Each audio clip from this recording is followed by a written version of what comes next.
Beraz, eskerrik asko, berriro be, bihotzez hemen izateagatik.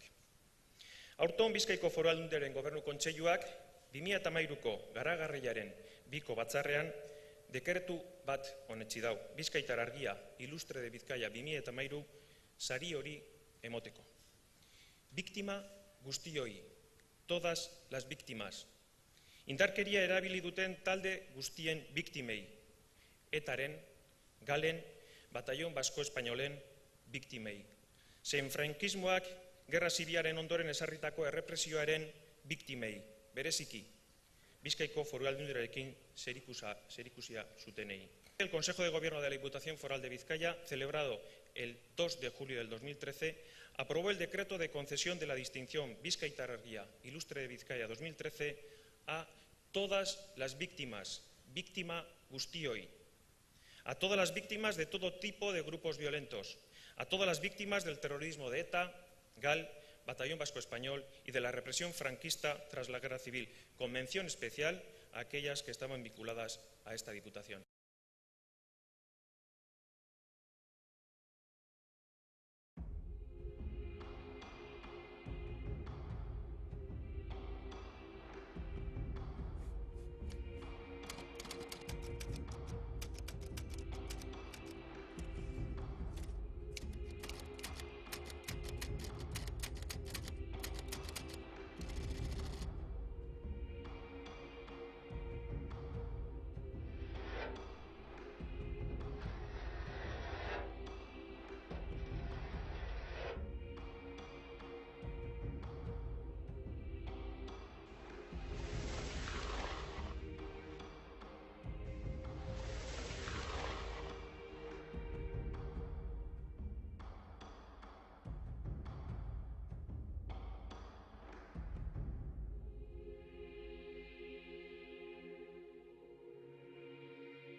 Sakon bat azaldu gurako neuskizue.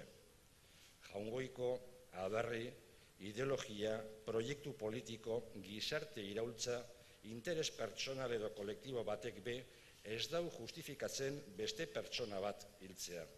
Permítanme que les traslade una vez más una profunda convicción. No existe Dios, ni patria, ni ideología, ni proyecto político, ni revolución social, ni interés personal o colectivo que justifique matar a otro. Debemos ser radicales en la defensa de los derechos humanos, derechos para todas las personas en cualquier circunstancia y en cualquier lugar. Y el primero de todos los derechos es el derecho a la vida. Sin él, los demás no tienen sentido. Etorkizuna hobea izan daian honakoak behar doguz. Egia, justizia, memoria, eragindako kaltearen aitorpena. Azken batean, oinarri etiko bakarra daukan gizartea behar dugu. Giza eskubide guztien errespetua eta horretarako lehenengoa bizitzeko eskubidea. Y para que este futuro sea mejor, necesitamos verdad, justicia, memoria y reconocimiento del daño causado. En definitiva, necesitamos una sociedad que comparta un suelo ético que no es otra cosa que el respeto de todos los derechos humanos, empezando por el primero de todos ellos, el derecho a la vida. Lo he repetido muchas veces y hoy lo digo con la mano en el corazón.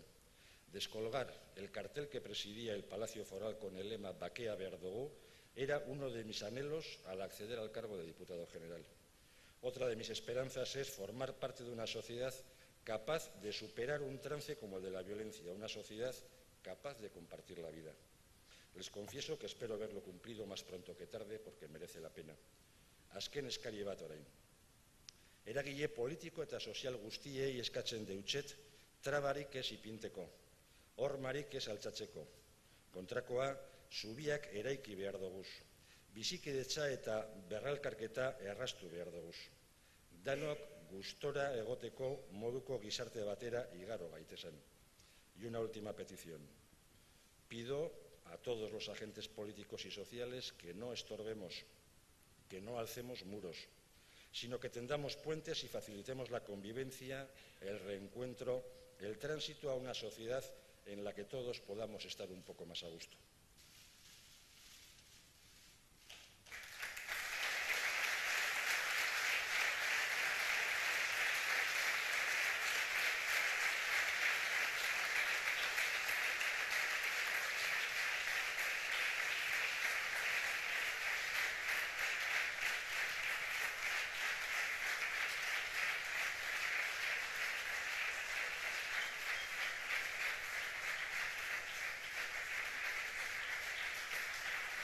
Eskerrik asko, bihotzez.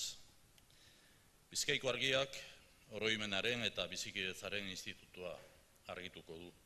Ningún proyecto político, ningún amor patrio, ninguna razón de Estado pueden anteponerse al núcleo intangible de los derechos humanos, la vida, la integridad física y psíquica, la dignidad moral de la persona humana. Este es nuestro principio rector para el futuro. Este es el mensaje que queremos compartir en esta medalla. Esta es la idea que queremos depositar en el Instituto de Memoria y Convivencia, una plaza pública, un encuentro social de valores. Esta es la base. Azken hitza, familia kideentzako. Zuek zarete gaur eta gaurko protagonistak. Merezimendu osoz, Bizkaiko Argiak. Zuek zarete gaur Bizkaia osoaren aitormena hartzen duzuenak. Zuek zarete gaur eta bihar herri honen aitortza jasoko duzuenak. Denon izenean, bihotz-bihotzez, besarkada estu bat.